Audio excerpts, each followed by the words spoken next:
Venus and Gemini. We all know about sex education, but what about love education?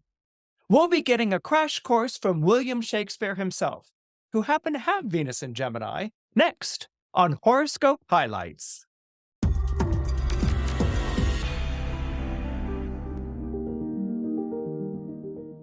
This podcast episode is sponsored by Astrology Hub's Academy. Wherever you are on your astrology journey, we have a class that will help you get to the next level. Hello, my name is Christopher Renstrom, and I'm your weekly horoscope columnist here on Astrology Hub. And this week, I wanted to talk to you about Venus entering the zodiac sign of Gemini on April 11th. Now, Venus in Gemini has a bit of a wayward reputation. It's often described as a two-faced woman or fickle in love. There's actually a lot more to Venus in Gemini than that. And one of the things that there's a lot more to Venus in Gemini than that is it's fun. All right. Venus in Gemini is, to me, one of the most playful placements of Venus that you can possibly have in an astrological chart. And this is something that's forgotten a lot about Gemini and about Venus, is how playful this planet can be. When we've spoken about Venus on previous episodes of Horoscope Highlights, usually it has a lot to do with passion, a lot to do with longing. We visited a lot of suffering heroines or people on the wrong end of a relationship. But today I want to talk to you about the lighter side of Venus, the lighter side of Venus that definitely comes out in the zodiac sign of Gemini. And that lighter side of Venus is something that we all experience in romantic comedies. Romantic comedies are very Gemini. If you think about it, there's so many themes that are running through them that are so familiar and easily recognizable in the zodiac sign of the twins. For instance, in most romantic comedies, I'm not saying all of them, but in most of them, we begin with the fact that the two lovers don't recognize or understand their feelings for one another at first. They don't even see themselves as being suited to each other. In fact, in some romantic comedies, they may start off as enemies, like in Pride and Prejudice, or they may be involved with other people at the time, like in Moonstruck. Or they simply don't recognize that their best friend is the one that they should really be with. Harry Met Sally. Romantic comedies also involve certain devices like deception, ruse, and trickery. They often appear in romantic comedies, and especially in romantic comedies in which the protagonist is on enemy territory. A comedy that comes to mind immediately, one that I love, it's one of my favorite, is Working Girl. Tess McGill is passing herself off as a more professional working girl than she really is. Or there is Crazy Rich Asians, in which Rachel Chu, who's very smart on her own, actually has to learn how to develop some claws if she's going to hold on to her man.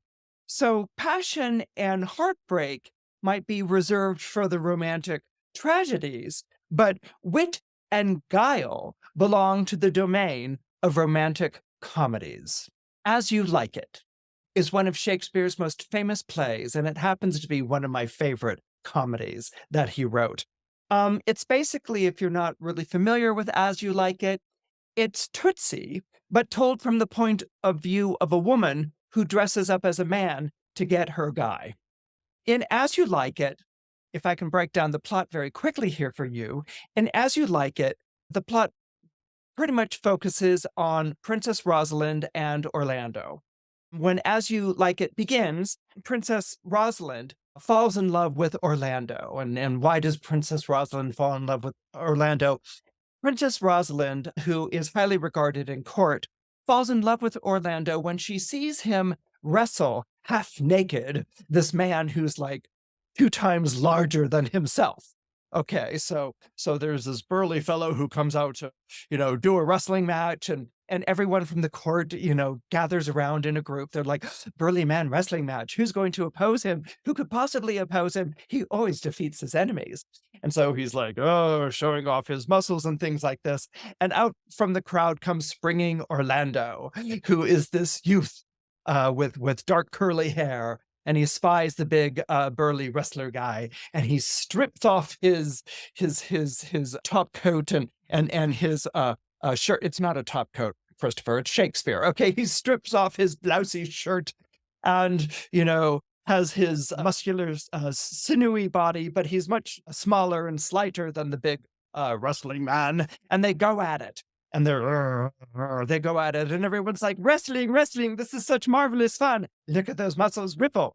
And so Orlando's not doing so well at the beginning. He's actually getting his kicked. But fortune smiles on Orlando, and he gets the best of the burly wrestler, and he brings him to the ground, and the wrestler cries out, "Uncle," before falling into a dead faint. And 4, and then eventually 6, and then 8 men have to lift him up and move him out of this small impromptu arena. And Rosalind, who's escorted by her best friend Celia, Rosalind is so taken by the magnificence of the young man and his courage that she immediately takes her necklace off her neck, and she walks up to him with Celia, and her eyes are completely dazzling, and she takes her necklace and she puts it over his neck, and she says, "I want to award you this prize for having fought this wonderful wrestling match and triumphed. We had our doubts, but you prevailed, and this was a marvelous thing." And she's sort of looking at Celia like, is there something else we can come up with to save her conversation? And Orlando just sort of looks at her, like this, with the necklace around his neck. And Rosalind, catching that it's an awkward moment, says, okay, basically the Shakespearean version of "see ya," which is probably like, "Unto thou, Orlando, I shall exuent to the castle and espy you at a later moment," or something like that. Anyway, so she exits the scene because Orlando didn't really say anything to her, but she still left her necklace around his neck. Now, this wrestling contest, there was a little bit more to this wrestling contest that was going on. This wrestling contest was actually set up by Orlando's older brother, Oliver, and their family. Oliver and Orlando are brothers. Their family has fallen upon hard times with the death of their father, and so finances are tight. And Oliver doesn't really like Orlando anyway. Here's a Gemini theme right away. Okay, it's the sibling rivalry. He doesn't like Orlando, and in fact, he despises Orlando. Orlando is better looking, he's younger, he's more agile, and all the things that Oliver is not. So Oliver is full of this enmity towards his brother Orlando, and has actually made an arrangement with the burly wrestling guy before the match for the burly wrestling guy to break Orlando's neck. This was not unheard of. Wrestling matches were quite the sport in Elizabethan times, and they played for keeps. And yes, there were many occasions in which legs were broken, arms were broken, backs were broken, and even necks were broken. And Oliver has slipped an extra little pouch of gold coins to the wrestler with the instruction to break his brother's neck. And so that didn't happen. Orlando prevailed. So this is a good thing. But at the same time, Orlando is very much aware that his brother holds malice towards him. And he finds out through a mutual friend, actually, it's a servant, that Oliver had quite intended to kill Orlando and will be trying this again in the near future. So Orlando decides to escape his brother's malice by fleeing into the forest of Arden. So we have a court, we have a castle where we have a Princess Rosalind and her best friend Celia. And this castle is surrounded by this marvelous forest. It's the forest of Arden. And in the forest of Arden are all sorts of like wildlife and beautiful trees, and it's actually a very wonderful place, a place where you can go and sort of get away from the artifice of court. So Orlando has decided to escape his brother's malice by fleeing to the forest of Arden. the Arden Forest, where it's not really easy to track people down. So obviously there are other fugitives and people like that hanging out in the Forest of Arden. But the fact that he has to flee is also distressing, not only because his brother has malevolent intent towards him, but it's also distressing because Orlando himself has fallen in love with the Lady Rosalind when they met. And he is furious at himself for having been rendered mute. I think Shakespeare has him describe himself as a block of wood. And who hasn't felt that in the presence of someone that we are attracted to or that we adore? We're all of a sudden like, we're rendered mute. We're rendered a block of wood. And Orlando was so angry at himself for not having said anything. And so, with the memory of that, he kisses the necklace, which still hangs around his neck.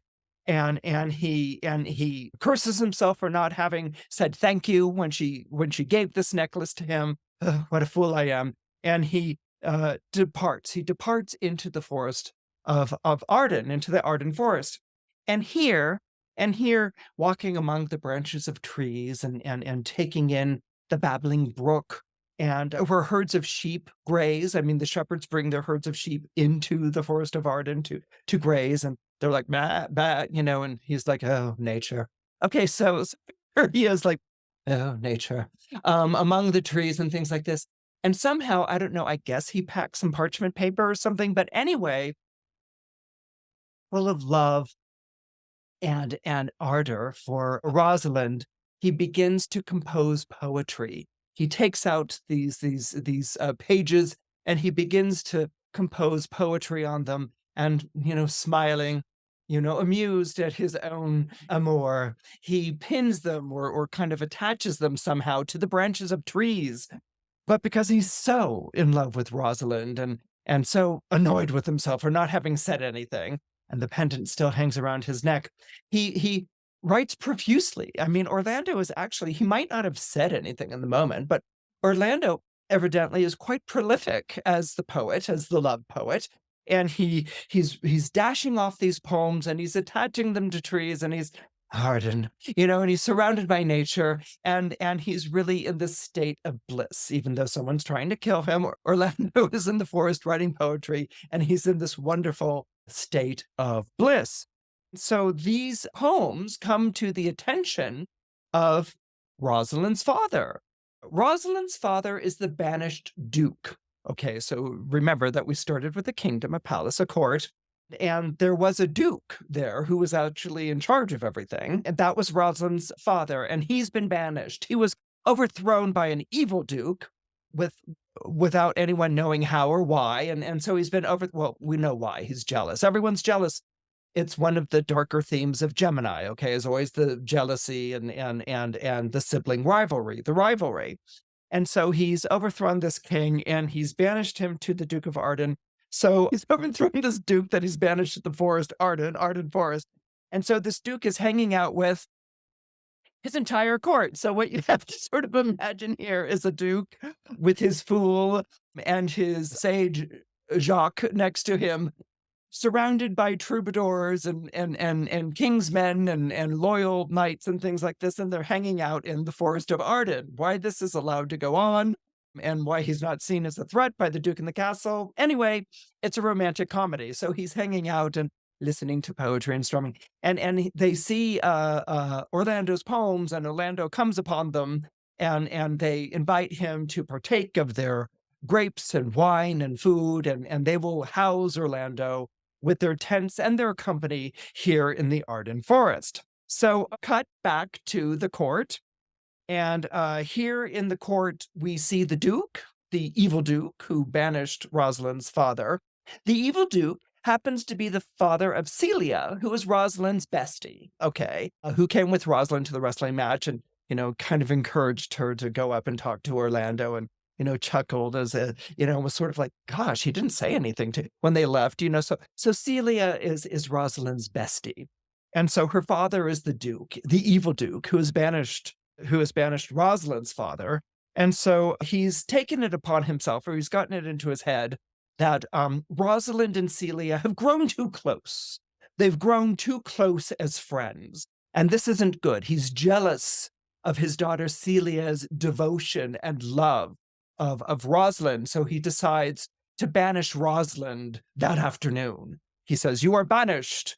And Rosalind's like, "Well, where am I to go?" And you have to remember, Orlando running into the forest is one thing. The Duke and his merry men hanging out like Robin Hood and his merry men in the Arden Forest is another thing. These are men. They've got the company of men, and they can sort of like hang out in the forest. But to be a lady, this Lady Rosalind, who has no familiarity with labor or with forests or with even how to build a fire, to be banished, exiled out of the castle that night, and has no idea of how to take care of herself, you can just begin to imagine how horrifying this is.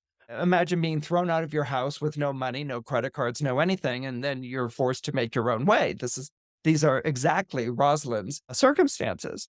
And so she has to leave by the next morning or she'll be executed. I mean, the Duke isn't, playing around.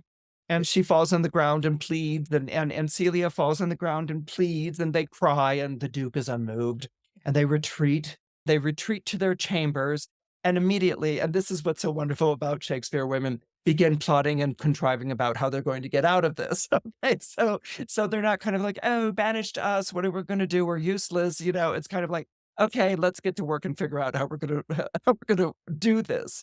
And so Celia, they've been besties since infancy. Okay, she's not going to give up on her best friend. And so and they're like, "Well, we're going out, we're going into the forest. That's where everyone else is gone. And what are we going to do? We can't go in our ladies' finery, we'll be like targets for robbers and thieves, and riffraff." Celia says, in a Marie Antoinette moment, off to the Petit Trianon, "I shall dress as a shepherdess." Okay, so Celia comes up with, "I shall dress as a shepherdess." So she's going to like wear a little shepherdess cap and vest and, gown and things like this, and maybe get a shepherd's crook somewhere from someone. So Celia is going to dress as a shepherdess. And Rosalind is like, "Ah, I shall dress as a man." And Celia's like, "A man?" And she's like, "Yes, because if we're two women out in the forest, defenseless, people are going to prey upon us. So I'm going to dress as a man. I'll dress as your brother. I'll put on these leggings and this jaunty cap that I'll wear at an angle, and maybe a little cape over my shoulder." I love the fashion show that goes on before they're going into exile. "Oh, it's just like a cape on my shoulder. I shall defend thee, and I shall be your brother." And so we see sister and brother, right? Getting the Gemini thing here. We see sister and brother, and also besties since childhood, another Gemini thing. And she says, "Well, what will you call yourself?" And Rosalind says, "I will go by the name Ganymede, the cupbearer of Zeus, of Jove, king of the gods." And so here she is, a very feminine boy, for all of you who remember Ganymede as cupbearer to Zeus of the gods. Okay, so she's a very fair-faced boy. And she cuts her hair short so that it's almost kind of like a Dutch cut or something like that. And the two of them are off. They take, I think it's Touchstone, or they take a fool. There's always a readily available fool to be had. Okay, so they take a fool with them and they go into the forest of Arden that night. And the Duke discovers in the morning that they're gone. Rosalind, he's happy, is gone, but Celia, his daughter Celia, she's also gone. And so the Duke is furious and he vows to pursue them. Hello, my name is Christopher Renstrom, and I'm here right now to tell you about this exciting course that I'm going to be teaching that's going to be coming up soon. It's called Ruling Planets for Unruly Times. And as you can imagine, it's all about the planets in your horoscope. And to help get you started, I'm offering this free gift, which is a printout sheet that lists all the planets and their rulership, along with keywords to keep in mind as we investigate and unpack the meaning of the planets together. You can get this by going to astrologyhub.com/planetsguide. I'm so excited about teaching this course, and I can't wait to get into all of it with all of you. Hello, and welcome back from the break. So here we are in the forest of Arden. Celia has disguised herself as a shepherdess, Rosalind has disguised herself as the brash youth Ganymede. They have a fool in tow, and they've marched into the Forest of Arden to sort of figure out how they're going to deal with this exile situation. No sooner have they entered into the Forest of Arden, where they're looking around the trees and admiring the babbling brook, and once again, the sheep, resident sheep, the meandering, omnipresent sheep are running on past.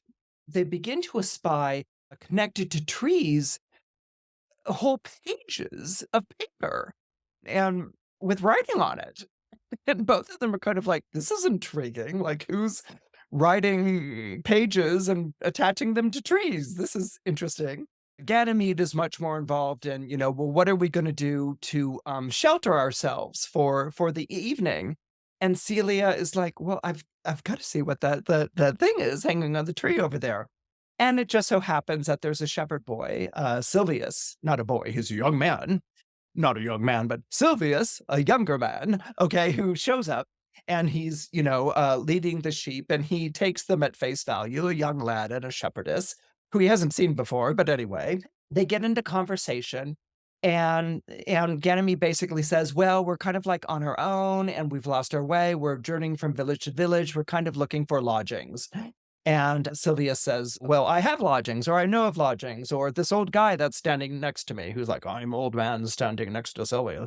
This old guy rents a cottage. And so Ganymede's like, well, here's a month's rent. And they're like more than happy. And so they say, you've got a cottage and we'll take you to the cottage. And before they exit to the cottage, Celia grabs one of the pages off the tree and takes it with her, smiling and kind of giggling to herself. Delicious. So, they go back to, the cottage, and they get set up, and it comes with beds and things for food and all these sorts of things, and Ganymede's rather proud of himself. He's secured them lodgings, so that they don't have to sleep under the trees at night, and Celia's like, "Well, I found a little something hanging from the tree. Remember those pages?" And Ganymede's like, "Oh, yes," and you have to remember that Ganymede's Rosalind talking with a lower voice to show she's a guy, So Ganymede's like, yes, let's, uh, what were written on those pages? And Celia says, well, I think it's something that will interest you a lot. And Ganymede's like, well, what is that? And she says, take a look, and the poem begins, Dear Rosaline, and Ganymede is like, you know, Rosaline just like, oh, immediately, and it's a love poem. It's a love poem, and she reads it, and it goes on and on and on and on and on. And she just is so enraptured. Yes, and she's like, "He remembered me. He knew me. This is dear Rosalind. There isn't another Rosalind in all of the kingdom. It's got to be me, right? It's got to be. He's talking about me." And Celia's, yes, yes, yes, yes. He is. He is. And she's like, "This is amazing." Um, and Celia's and here's another one, and another. And she's like, "Where'd you get these?" And she's like, "From the trees. They've been pinned on every one of these trees around here. It's an extraordinary thing." And so Rosalind reads them and is so delighted, and Celia is so delighted that Rosalind's delighted, and the fool is delighted in his foolish way. But then it's the fool, because fools can never help themselves in these situations. It's the fool who points out the thing that Celia's been giggling about, okay? And that is that the poetry is really god awful, all right?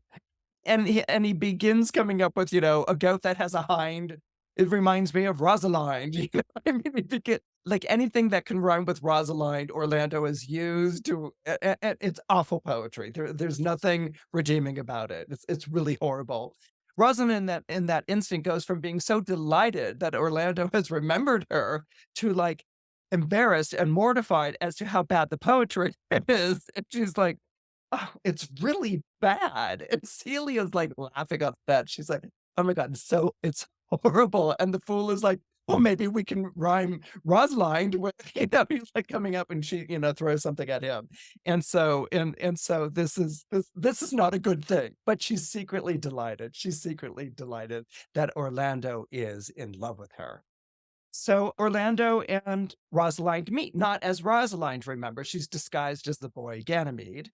And so, Ganymede and Celia are, strolling through the forest and they espy at a distance this young, strapping fellow from behind who's hanging poetry on tree limbs and carving. Oh, and he's also carving into trunks of trees R and Rosalind and all these sorts of things. He's so fabulously and desperately in love.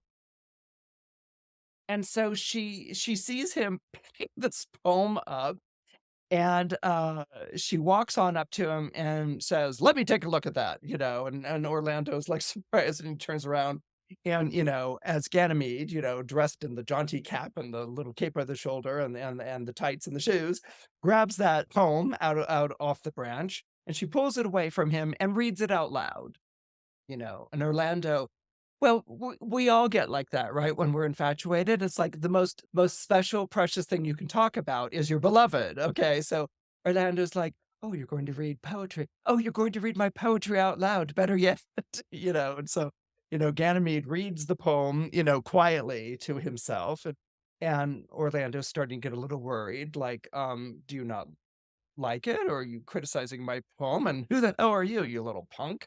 And so Ganymede reads this poem and then looks up and says, basically, "This is trash." Ganymede begins to criticize it and to find fault with Orlando's verses. And Orlando, as you might, understand, and completely is understandable, is angry and even is angry and offended and even a bit defensive as he's talking to this like punk, this brat named Ganymede. And one would think, that he would be able to sort of see through the disguise and see that it's a woman dressed as a man. But, in all fairness to Orlando, he only got a glimpse of Rosalind at the wrestling match, and she was in her, noble lady finery. So, seeing this like, kid doesn't really register with him if at first or if at all. In fact, it never registers with him, and nobody was saying Orlando was the brightest bulb on the tree. But anyway, so Ganymede says, "Look here, Orlando, my father or my tutor, some sort of mentor figure in Ganymede's past, taught me the arts of love, and I know what it's like to woo a lady." And Orlando's like, "Oh, you do? How do you woo a lady?" I mean, obviously Orlando doesn't know how. And he's like, "How do you woo a lady?" And Ganymede says, "I'll teach you. I'll teach you how to woo a lady." So Orlando goes from, "I'll teach you how to woo a lady," he says, and not by writing this. I'll show you how to really write poetry if you want to win her attention." And so immediately Orlando goes from, "You little punk," to like all ears. He wants to hear, well, how do I woo? How do I woo this lady? And so Ganymede says, "I'm going to teach you how to woo this lady. We will have a specific curriculum, and we will begin tomorrow at 2 o'clock. So, tomorrow at 2 o'clock, I want you to show up here, and we will begin your lessons in how to woo a lady." Orlando's so excited. He's like, "Oh, I'm going to learn how to woo a lady. This is wonderful." And Ganymede says, "And I'll stand in for the lady." Okay, and so, Orlando's like, "Okay, okay, you can stand in for the lady. Do you know her name? Her name is Rosalind." And Ganymede's like, "I gathered as much. It's in every single poem that's written on every single one of these pages that are hanging from every single branch in the Forest of Arden. So yeah, I got the fact that her name is Rosalind. 2 o'clock tomorrow, let's get together here." Okay, and Orlando's like, "I can't wait." And so, this mock courtship, this comedic situation, is what makes As You Like It so popular. I haven't met an actress who hasn't wanted to play Rosalind. It's a great, fantastic role to play. And this is hundreds of years after the play was written. So so what makes As You Like It so popular? Why is Rosalind, really one of the great roles that every single actress worth her weight in gold wants to play? Well, what makes it so popular and what makes it so rare, especially coming out of Shakespeare, is that this is one of the few comedies where a woman makes love to a man. All right. So, in other words, we have lots of comedies where where men are wooing women or dressing up disguised. I mean, you can think of Barber of Seville, where they're trying to like win the affection of their beloved. But it's very rare when you have a comedy, especially from Shakespeare's time, where it's a woman who's wooing a man and it's a woman who's basically making love to a man. She's making love to him through words. She's making love to him through courtship. And this reversal of roles, this role play, again, it's another Gemini theme, a Venus in Gemini theme, where, I'm going to take this part, you take that part, and now we're going to switch, and I'm going to take that part, you take. Okay, so this role playing, which unfortunately, a lot of times in our society, we see as, fake or let's pretend or what's this role playing? This role playing is more than just a dramatic conceit. The role playing allows Rosalind, who is disguised as a boy, the boy Ganymede, it allows Rosalind to A, probe the heart of Orlando, to assure herself that what he feels is real. Okay. Two, she can step out of character as a woman, all right, because she's disguised as a boy and he recognizes her as a young man. She can step out of her character, her role as a woman, and she can form a real friendship with a man. The idea of a woman forming a friendship with a man, especially in the higher stratus of society, is unheard of. The higher you get in the court, the more formalized and the more, what they refer to as artificial, the relations become between people. I mean, if this were like a shepherd hanging out with a shepherdess, they're like hanging out and they could be whatever they are. But this is a lady, and Orlando, although he's not really referred to as a lord, definitely his father was a man of means, came from a lot of money.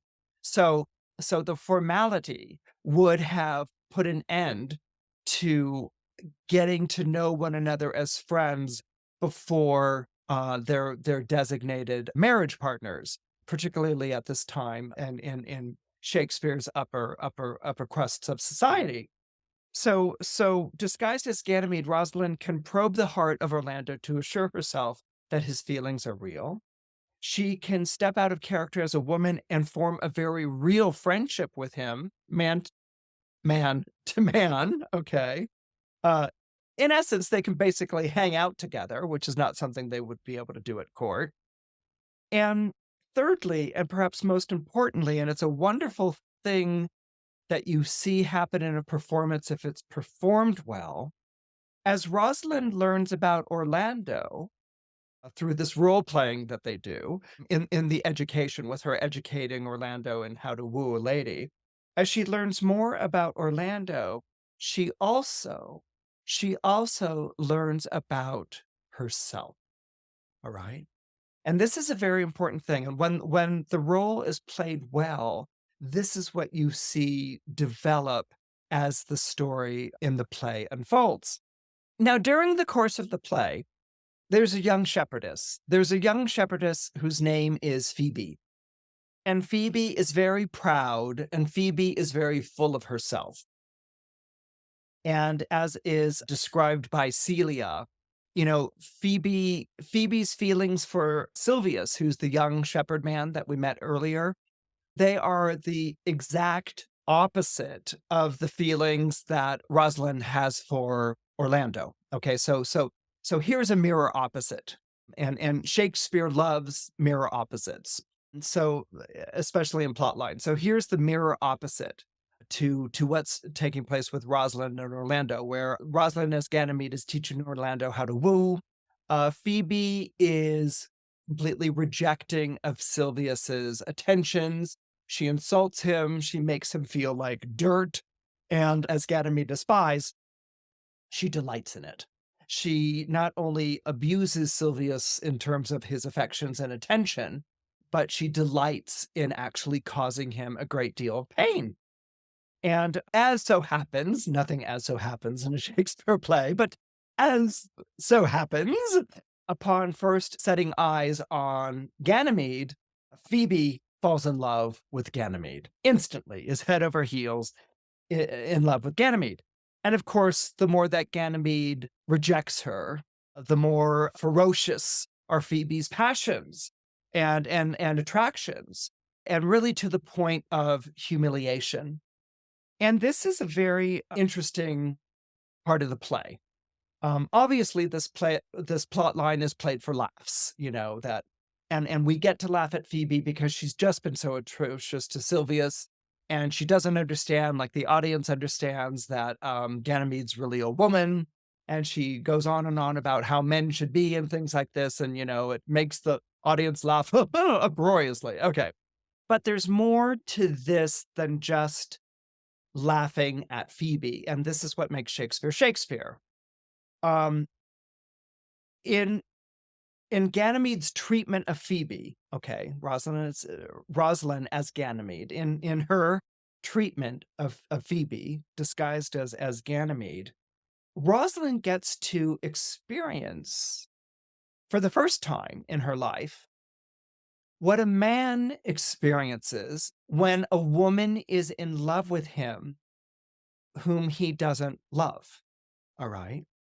And many people wonder, you know, especially people who are in love and it's unrequited, wonder, um, what is it, what would it be like to be the beloved? What would it be like to be the person who gets to treat the people who are in love with him or her, a lot of times him? What would it be like to treat people so coarsely?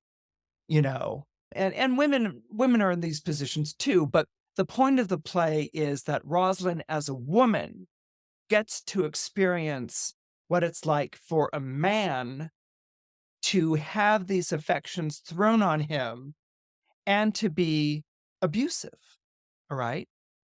And Shakespeare set it up in such a way that it's okay for the audience to laugh because Phoebe's such a bitch, but he's also set it up in such a way that for those with more sensitive hearts and souls, that they can recognize that Rosalind is perhaps enjoying this a little bit too much.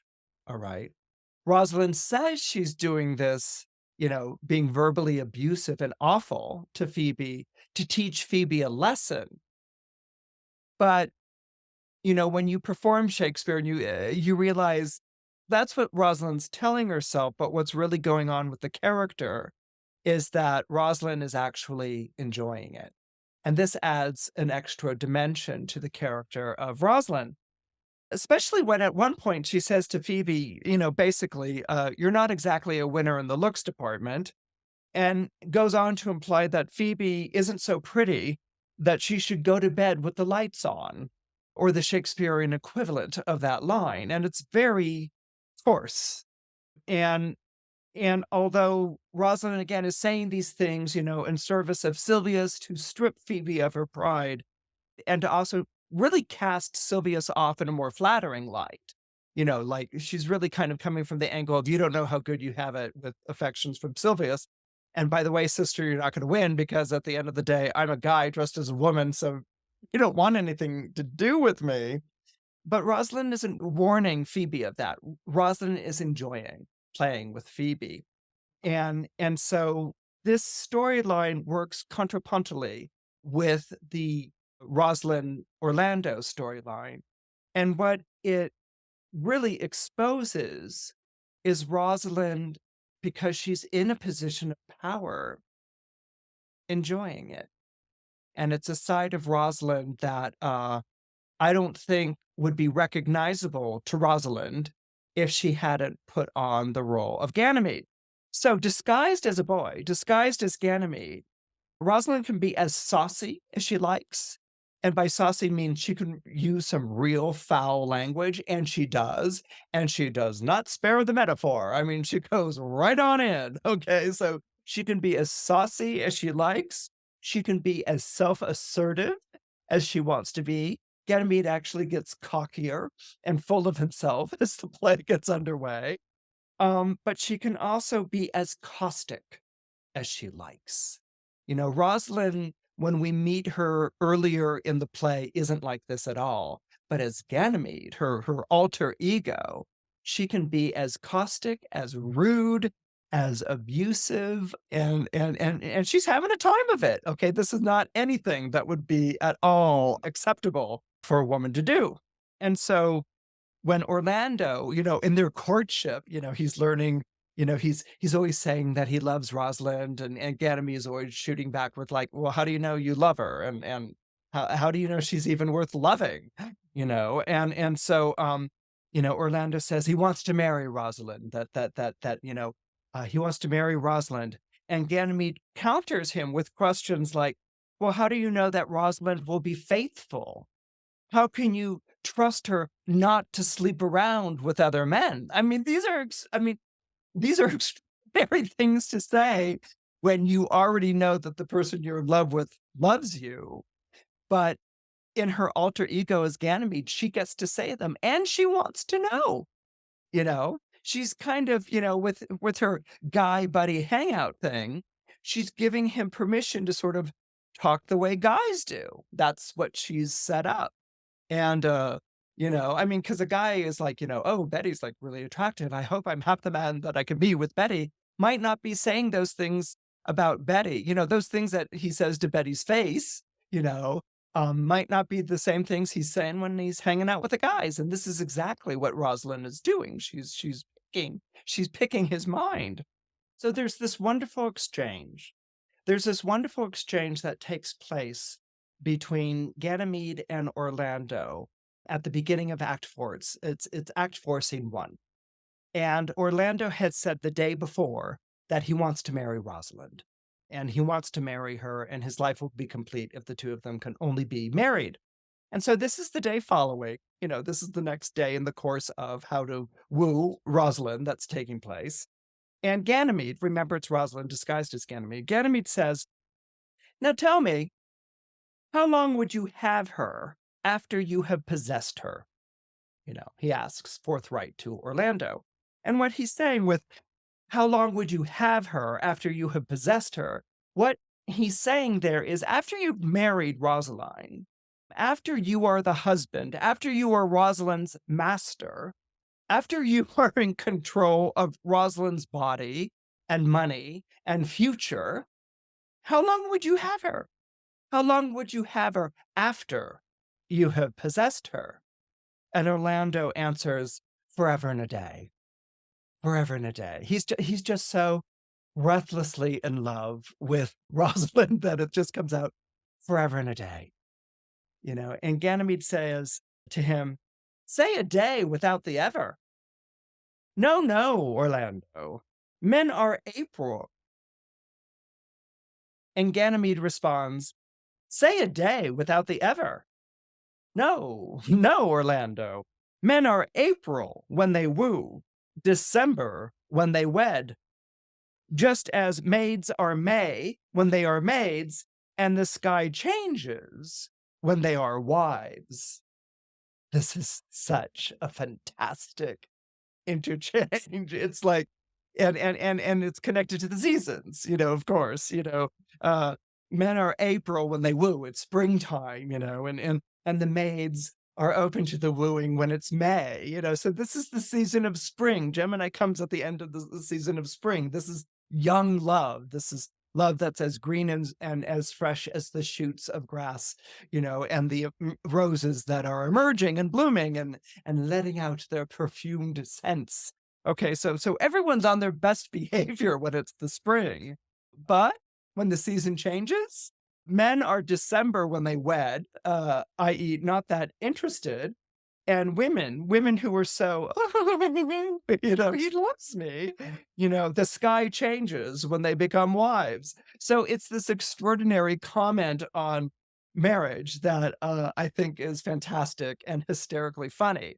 But it's also Ganymede testing Orlando. How do you know that these things aren't going to change? And when they change, what are you going to do about them?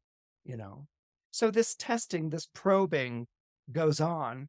But, you come to a point in the play where you wonder if Rosalind and Orlando are ever going to get together, like when does Orlando graduate from the school of Ganymede? And what you realize, and Shakespeare realizes too in the writing, is Rosalind is having way too much fun messing with Orlando's head. Okay, she's really gotten into the Venus and Gemini thing, the role playing, the game playing, the fooling around, but also the messing around with the person's head.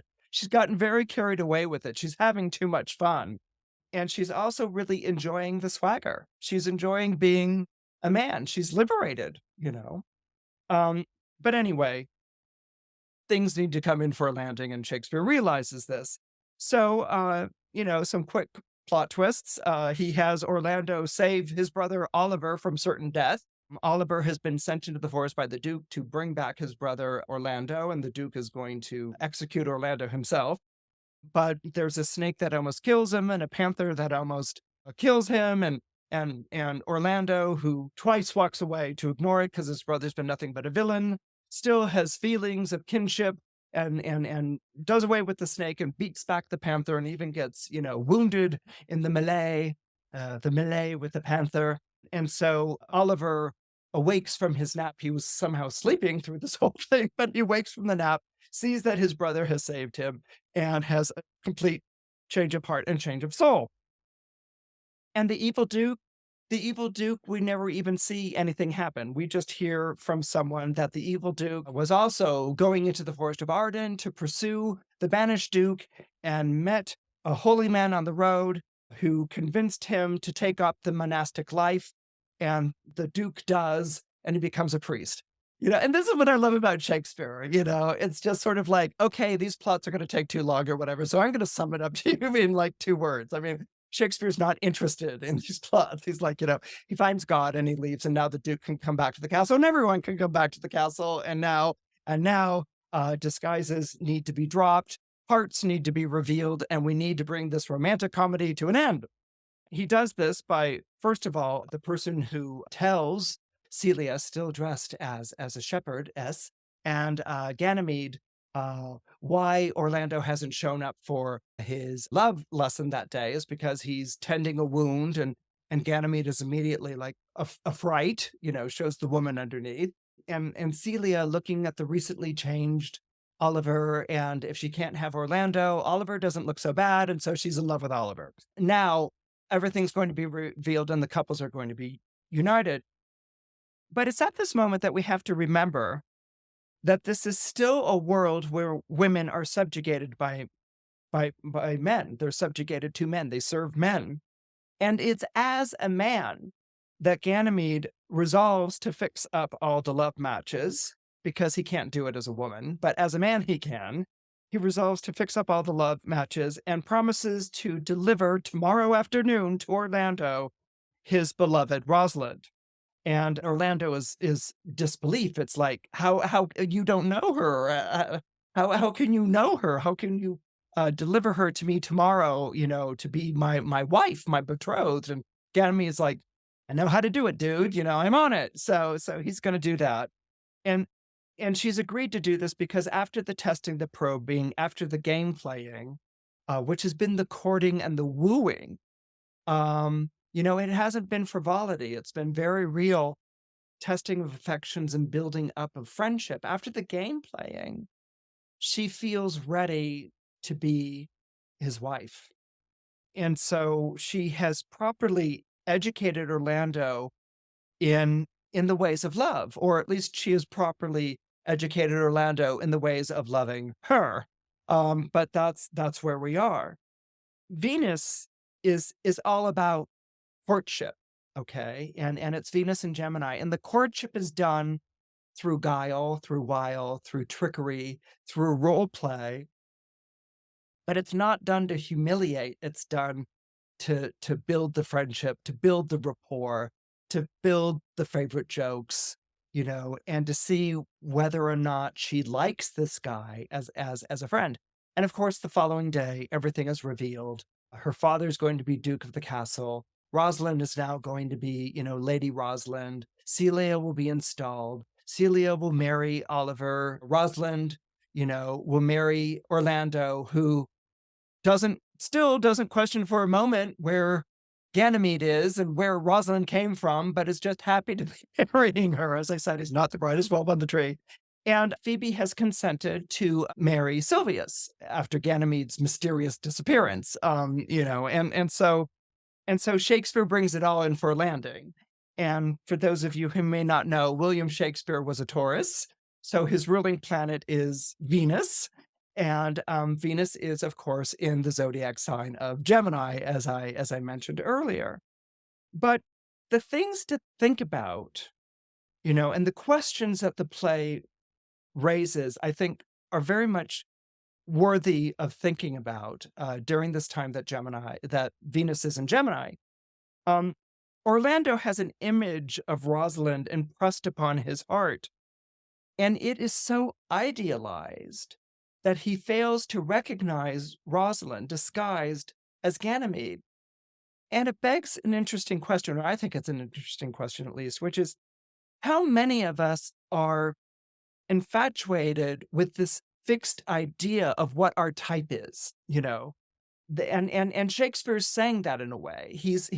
He gets a glimpse of Rosalind, he falls in love with her, but he's got this really fixed idea of who Rosalind is, so much so that he doesn't recognize her as Ganymede, and so much so that that's really deconstructed through the play. I mean, Ganymede, aside from messing with his head, has left him with some very real questions about himself and about who Rosalind is and how he's going to treat Rosalind as his life and beloved. So, how many of us have a fixed idea of what our type is? How many of us have found it? And how many of us have missed out on love because it wasn't what we originally had in mind? If you look at romantic comedy, these are the questions that appear in all the romantic comedies. I had this fixed idea of what love was supposed to be. I almost missed out on what love really was. I almost said no because it wasn't what I had in my mind, and it's the deception, it's the disguise that allows one lover to get to know the other lover and to do the courting and to do the wooing. So it's in this play, this Gemini sense of play and changing roles, role play that goes on, that you actually get to know the lover as a friend, as a playmate, as a person who's close to you. This Venus and Gemini is saying this is what you do to get to know the lover. Yeah, you might have to play some games or whatever, but it's a way of wooing. It's a way of courting. It's not like, oh, we have to get together and then what do we do? It's the building of the play. It's the building of the play that's so important to Venus in the zodiac sign of Gemini. And it's something to think about, to contemplate during the time that Venus is in Gemini from April 11 to May 7. I hope you enjoyed this week's episode of Horoscope Highlights. Please don't forget to comment, like, and subscribe. Your support means a lot. See you next week.